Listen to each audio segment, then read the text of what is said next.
to stay with a relative. And you are going away also, Harry. Tomorrow. A few months' stay in Italy. A visit to France should add the polish and patience necessary to a youth of your... what? Impulsive? Yes, impulsive nature. There was silence. Barbara wanted to go to her brother, but she knew better.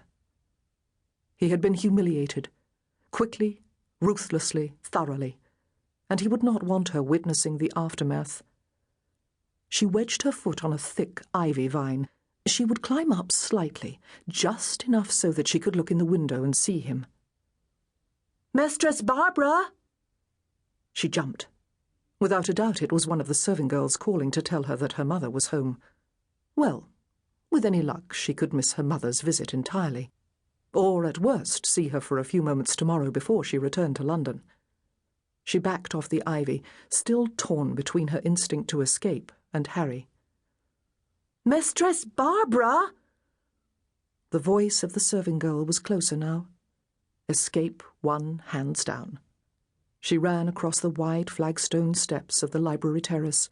She ran past her grandmother's faded rose garden, the bushes now bare, ugly with their thorns and fat hip pods, the lush petals of summer all gone into her grandmother's potpourris and brandies and wines and remedies.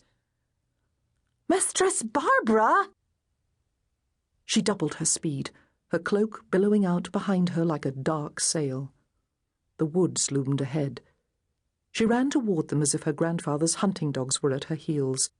It did not matter that now no one could see her from the house. Her mother was home.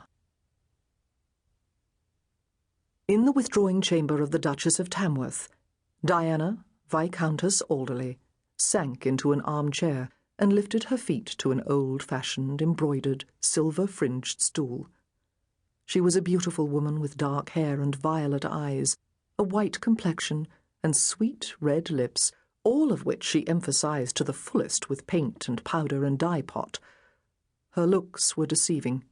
She had the stamina and sensitivity of a horse.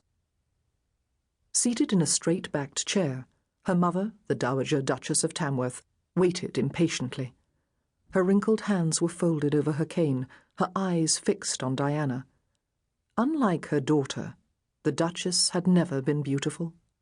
Once it had mattered, but it no longer did. Time had taken care of such things, peeling away her youth and flesh until she was almost nothing, but in the process highlighting the strong, clean bones of her face, the sharp intelligence and will of her eyes, so that now, in her 60s, she had presence, made up of character and age and strength, that Diana, in spite of her violet eyes and beautiful face, would never know. The Duchess watched her daughter select a comfort and eat it slowly. "Enough, Diana," the Duchess said. She knew her daughter as she knew her own heart, and she would stand for so much, for Richard's sake, bless his departed soul, and no more.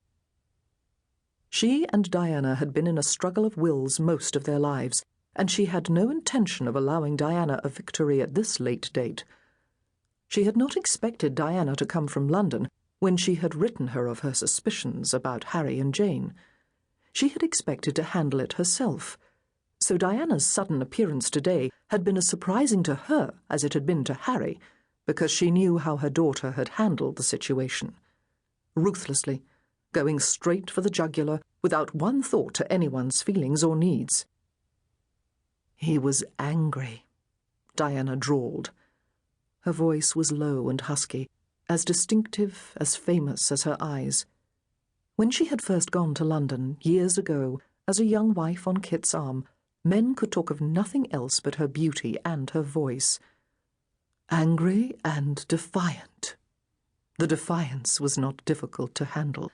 Now, if it had been Barbara...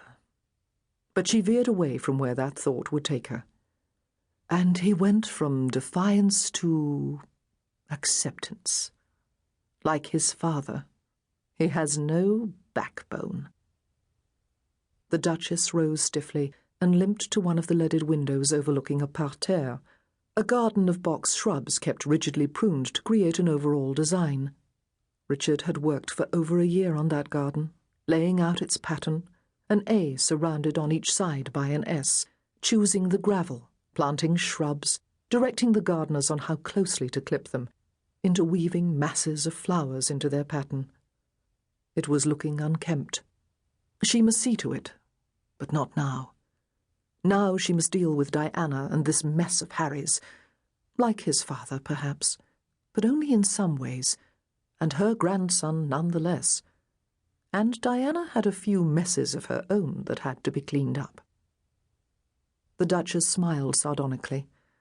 For once, Diana, clever Diana, beautiful Diana, was caught in a web she had not devised, and if the Duchess had been less personally involved, she would almost have enjoyed watching her daughter's desperate twists and turns.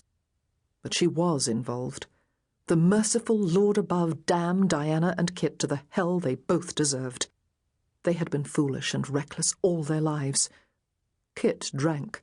They both gambled, and lost money neither possessed. Diana went from bed to bed like a cheap Southwark whore. All of which paled beside the fact that 5 months ago, 2 steps ahead of the bailiffs sent to arrest him, Kit had fled to France. He stood accused of supporting the Stuart pretender to the throne against England's newly crowned King George I of Hanover. Diana was liable not only for the enormous debts he left behind, but also for his treasonous conduct, and she, without asking anyone, had petitioned Parliament for a divorce. It was almost unheard of. Marriage was, after all, a sacred sacrament, forever binding, and people made the best of what they had. Oh, there were unofficial separations, sometimes nasty court wrangling over finances and dowers, but divorce itself was so rare, so contrary to the Lord's word, so much trouble and scandal that it was seldom tried. The entire family, including the young present Duke, the Duchess's least favourite grandchild, that fat idiot spawn of Abigail's, as she referred to him, was in an uproar, tarred by his actions, and divided over hers. "Tell me of Barbara, mother." Her words caught the Duchess off guard. Her daughter had no regard for her children. She had borne them as thoughtlessly as a cat and left them as soon as she could. If anything, Barbara was the true mother of Diana's brood, in spirit if not in body, and the Duchess herself had raised all of them here at Tamworth. This sudden interest in Barbara, her pet, boded no good. What more was there in Diana's visit than Harry? "She has grown since last you saw her." "Not taller?" "Yes, taller. She looks more like your father than ever." "Well, perhaps it will not matter." Diana said the words as if she were not listening to what her mother was saying, but was rapidly refiguring a balance sheet in her mind. "Is she still thin as a rail?" The Duchess pursed her lips. Of course. Diana must be on the scent of a husband for the girl. Well, pray God the man was not blind or crippled. She put nothing past Diana when she was this desperate. "Her bosom will fill out. She is a late bloomer, as I was. She is not yet 16. She will fatten up." "Is she pretty?" "She is not the beauty you were, Diana. But yes, she will do." Privately, she considered her granddaughter beautiful. Not with Diana's rich, dark, florid beauty, but with Richard's, light, fair, angelic. Of course, there was also Barbara's stubbornness and pride, and her impulsiveness, and her temper. She did not have her grandfather's angelic nature, only his face. "Mother, you are not listening. I asked if she speaks French well." "Of course she does," the Duchess said irritably. "I may be buried in the country, but I can still remember the needs of a young woman of good family. So, you are planning a marriage for her, are you?" She pretended that Diana had not taken her by surprise, pretended that it was only natural that Barbara be married. As it was. The girl was 15. Diana had been married and with a first child on the way at 16. I have an earl on the hook, wriggling, straining against